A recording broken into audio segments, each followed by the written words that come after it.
Salut à toutes et à tous. Maintenant, on va continuer à faire de l'optimisation, mais on va s'intéresser aux intervalles en général, pas nécessairement juste aux intervalles fermés. On se souvient que pour les intervalles fermés, pour les fonctions continues sur l'intervalle fermé, simplement en trouvant les points critiques à l'intérieur de l'intervalle et en calculant la valeur de la fonction au point frontière et en comparant numériquement les valeurs de la fonction au point critique et au point frontière, le ou les plus grandes valeurs correspondent au maximum globaux, le ou les plus petites valeurs correspondent au minimum globaux. Mais en général, qu'est-ce qu'on fait? Puis la meilleure manière de bien saisir comment approcher un problème d'optimisation sur un intervalle quelconque, c'est en regardant des exemples. Donc, pour vous, j'ai fait 4 exemples différents qui vont nous donner des conclusions différentes. Donc, notre premier graphique que j'ai étiqueté A, j'ai une fonction qui est définie entre A et B, incluant A, mais excluant B. Puis dans cet exemple ici, ma fonction a une asymptote verticale à la gauche de B. Donc, la limite quand x tend vers B moins, c'est l'infini. Donc ici, première chose à remarquer, c'est que les intervalles ouverts, un peu comme lorsqu'on étudie le graphe d'une fonction sur son domaine, les points ouverts, les points frontières ouverts de notre intervalle, la chose comment on va traiter ces points-là, ça va être avec leur limite correspondante. Donc, lorsque je regarde mon graphique, si je cherche la plus petite valeur possible, je vois que la plus petite valeur possible, elle arrive au premier point critique, donc mon minimum global, c'est M. Et est-ce que j'ai un maximum global? Non, ma fonction s'en va vers l'infini lorsque je me rapproche de B. Donc, lorsque je regarde ma fonction puis que je l'évalue au point frontière fermé A, au point critique c'est 1, au point critique c'est 2, au point critique c'est 3, et que je calcule la limite en me rapprochant de B vers la gauche, je peux remarquer que la plus petite valeur, c'est la valeur de la fonction au premier point critique. Donc, f de C1, c'est la plus petite valeur. Ensuite, j'ai f de C3, suivi par la valeur de la fonction à A, f de C2. Puis la plus grande valeur, c'est bien sûr la limite, là, à la gauche de B, la limite quand x tend vers B moins de f de x. Donc, je n'ai pas de maximum global parce que ma plus grande valeur, c'est la limite qui a gagné. Donc, c'est un peu la philosophie ici, c'est lorsque tu compares la valeur de la fonction au point critique avec les valeurs de la fonction au point frontière fermé et avec les limites qui correspondent au point frontière ouverte. Si les limites gagnent comme étant la plus grande valeur, comme dans cet exemple ici, mais il n'y a pas de maximum absolu. Puis si la limite gagne comme étant la plus petite valeur, il n'y a pas de minimum absolu. Puis c'est qu'est-ce qui va arriver avec le deuxième exemple? J'ai un autre exemple pour mon deuxième que j'ai étiqueté B, entre A et B, ouvert à A, fermé à B. Puis c'est ouvert à A, qu'est-ce que je vois, c'est que je peux me rapprocher de A, mais seulement de la droite. Donc, comment je vais dealer avec ça, en guillemets, bien sûr en calculant la limite quand x tend vers A+. Donc, si je le vois là, visuellement, ma plus grande valeur, c'est quoi? Mais c'est obtenu à mon point critique, c'est 1. C'est un point critique en passant parce que la dérivée n'existe pas. Donc, c'est un coin. Donc, j'ai ma plus grande valeur, donc je l'étiquette grand M. Puis ma plus petite valeur, ben c'est mon point ouvert, mais c'est pas une valeur, donc je peux me rapprocher de ce point-là, mais je vais jamais l'atteindre. Donc ici, si je mets en ordre les quantités importantes, la plus petite valeur, c'est en fait la limite quand x tend vers A+, la limite à droite de f de x, suivie au milieu par la valeur de la fonction au point frontière B, et la plus grande valeur, ben c'est la valeur de la fonction au point C. Donc ici, j'ai un maximum absolu au point critique, c'est 1, mais je n'ai pas de minimum absolu parce que la plus petite valeur, c'est la limite qu'il a obtenue. Donc ici, quand la limite gagne comme étant la plus grande valeur ou la plus petite valeur, il n'y en a pas de minimum ou de maximum absolu. Donc dans ce cas-ci, j'ai juste un maximum absolu au point critique. Donc ici, bon, jusqu'à date, j'ai l'impression qu'on n'a pas toujours un, mais on a vraiment tous les scénarios possibles. Donc, n'importe quoi peut arriver là lorsqu'on calcule des minimums puis des maximums absolus pour des fonctions continues sur des intervalles qui sont pas fermés. Donc, d'autres exemples. Donc, supposons que je regarde maintenant mon exemple que j'appelle C. J'ai une fonction qui est définie entre A inclusivement jusqu'à l'infini. Donc, l'infini, c'est toujours une borne ouverte. Si je regarde mon graphique, je vois que là, le maximum absolu il est atteint au début, au point frontière fermé. Puis si je cherche la plus petite valeur, malheureusement, la manière que je vais traiter l'infinité, la fonction, lorsque x se rapproche de l'infini, s'en va vers une asymptote horizontale qui est la plus petite valeur possible. Donc, il n'y a pas, visuellement, je le vois, il n'y a pas de minimum absolu. Donc, la chose qui est la plus petite ici, là, donc ici, ma limite quand x tend vers l'infini, pas moins l'infini, c'est une petite erreur, vous l'avez peut-être pas vu, donc vers l'infini, aussi que j'avais, excusez, donc je ne verrai pas là. Donc la limite quand x tend vers l'infini de f de x, c'est la plus petite valeur, suivie de la valeur de la fonction suivi de la valeur de la fonction a, c'est 1, donc au premier point critique, suivi de la valeur de la fonction a, c'est 2, puis la plus grande valeur, c'est la valeur de la fonction a. Donc ici, j'ai un maximum absolu au point frontière fermé. Mais je n'ai pas de minimum absolu parce que la plus petite valeur, elle a été atteinte à une limite. Donc le dernier exemple, donc que j'ai étiqueté D, je m'intéresse sur une fonction entre moins l'infini et l'infini, donc 2 points ouverts, donc 2 limites importantes à calculer, à moins l'infini et à plus l'infini. Donc je me rapproche de l'asymptote horizontale, mais la plus grande et la plus petite valeur, donc la plus petite valeur est atteinte au point critique, donc j'ai un minimum absolu au premier point critique, puis la plus grande valeur est atteinte à l'autre point critique. Donc ici, lorsque je mets les trucs en ordre, la plus petite valeur possible, je l'ai obtenue au premier point critique. Ensuite, la deuxième qui était donc ça c'est la plus petite, qui est suivie de la limite quand x tend vers l'infini, qui est suivie ensuite par la limite quand x tend vers moins l'infini, puis la plus grande valeur, c'est à ces deux. Donc dans ce cas ici, j'ai un minimum et un maximum absolu, puis sont atteints au point critique. Puis vraiment, en général, il y a pas de, on sait juste pas. Okay? Donc, il faut vraiment juste comprendre que la grosse différence, puis c'est ça le travail de plus qu'il faut faire lorsque notre intervalle n'est pas fermé, c'est qu'il faut calculer les limites au point frontière ouvert. Donc, de la même manière, c'est vraiment rien de nouveau. Je te donne un intervalle. Dès que tu vois un point frontière ouvert, il y a une limite à calculer. Puis la méthode à suivre, c'est simplement de calculer les sorties de la fonction à tous les points critiques dans l'intervalle, au point frontière fermé, s'il y en a, et on doit calculer les limites au point frontière ouvert. On compare.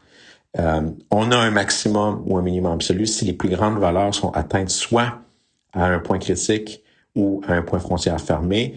Sinon, si c'est une limite qui gagne, il n'y a pas de maximum absolu. Même chose pour les minimums absolus. Si notre minimum absolu est atteint à un point critique ou un point frontière fermé, alors il y a un minimum absolu. Mais si la plus petite valeur possible, c'est atteint une limite, il n'y a pas de minimum absolu pour cette fonction-là sur cet intervalle-là. Donc, c'est vraiment ce que j'ai résumé là, dans l'optimisation sur les intervalles, la méthode générale. Donc, pour calculer les min et les max globaux d'une fonction continue f de x sur un intervalle quelconque, on trouve les points critiques dans l'intervalle. Donc, ici, ça doit être l'intervalle i. Ça, c'est une petite erreur. Donc, ça, c'est sur l'intervalle i en général. Calculer les coordonnées y des points frontières fermés et des points critiques. Donc, ça, c'est comme avant. Ensuite, vous devez calculer les limites aux points frontières ouverts. Donc, ça, c'est vraiment important. Puis ensuite, vous devez comparer numériquement pour identifier les min et les max globaux. Puis comme je l'ai dit, si la plus grande valeur est obtenue à une limite, alors d'un point frontière ouvert, il n'y a pas de max global. Si la plus petite valeur n'est qu'obtenue, donc juste à cette valeur-là, une limite, un point frontière ouvert, donc il n'y a pas de minimum global. Donc, pour bien sûr bien pratiquer, bien maîtriser la méthode, on va aller faire des exemples. Donc, allons-y avec un exemple. Donc, on veut optimiser la fonction x à la moins 0.25x sur l'intervalle de 1 à l'infini et sur l'intervalle de 0 à l'infini. Donc, j'ai deux intervalles ici juste pour avoir deux exemples sans être obligé de recalculer les dérivés ou recalculer des limites. Le focus, c'est vraiment de regarder qu'est-ce qui se passe là, avec la méthode elle-même. Donc ici, on a déjà fait la dérivée de cette fonction-là. Il y a un seul point critique, à x égale à 4. Donc, j'ai un point critique à x égale à 4. Donc ici, si je m'intéresse au premier intervalle, donc pour l'intervalle de 1 inclusif à l'infini, qui est un point frontière ouvert, donc j'ai une limite importante à calculer. Je vais pas passer du temps sur la limite, mais si vous faites le travail, la limite, quand x tend vers l'infini, c'est égal à 0. Donc, le focus, c'est vraiment comment je construis le tableau. Donc, ici, Mon premier point qui m'intéresse, c'est à 1, qui est un point frontière fermé. J'ai mon 4, qui est un point critique à l'intérieur de mon intervalle 1 à l'infini. Et j'ai une limite que je vais écrire x flèche infinie. J'ai une limite quand x tend vers l'infini. Lorsque je calcule la valeur de y à x égale à 1, j'obtiens 0,78.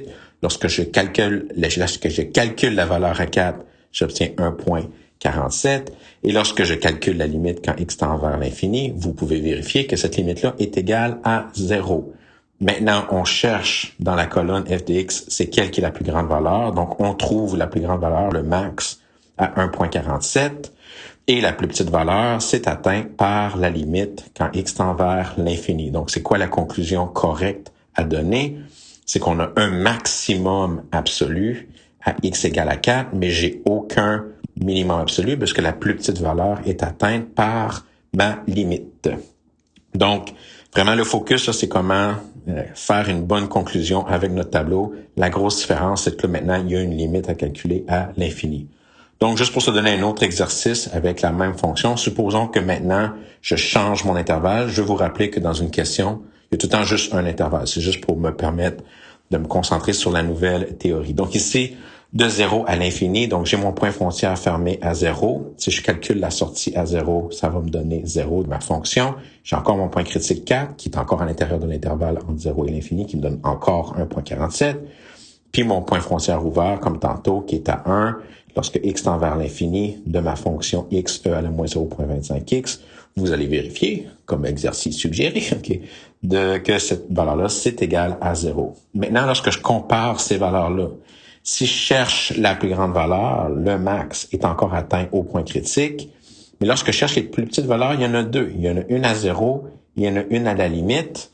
Là, vous dites, il y a une limite qui gagne, donc il n'y a pas de minimum. Ici, l'idée, c'est la limite ne peut pas gagner. Mais si j'ai un autre point à l'intérieur qui gagne, comme étant la plus petite ou la plus grande valeur, comme dans cet exemple ici, la plus petite valeur est aussi atteinte à 0, qui est à l'intérieur de l'intervalle.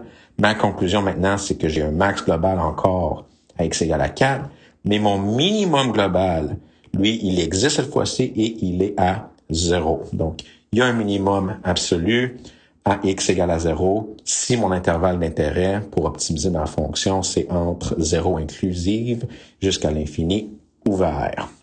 Donc, encore une fois, deux exemples dans un ici, là, juste pour pouvoir se concentrer, là, comment conclure correctement si j'ai des min ou des max globaux en évaluant la fonction au point frontière fermé, au point critique à l'intérieur de l'intervalle et aux limites au point frontière ouvert.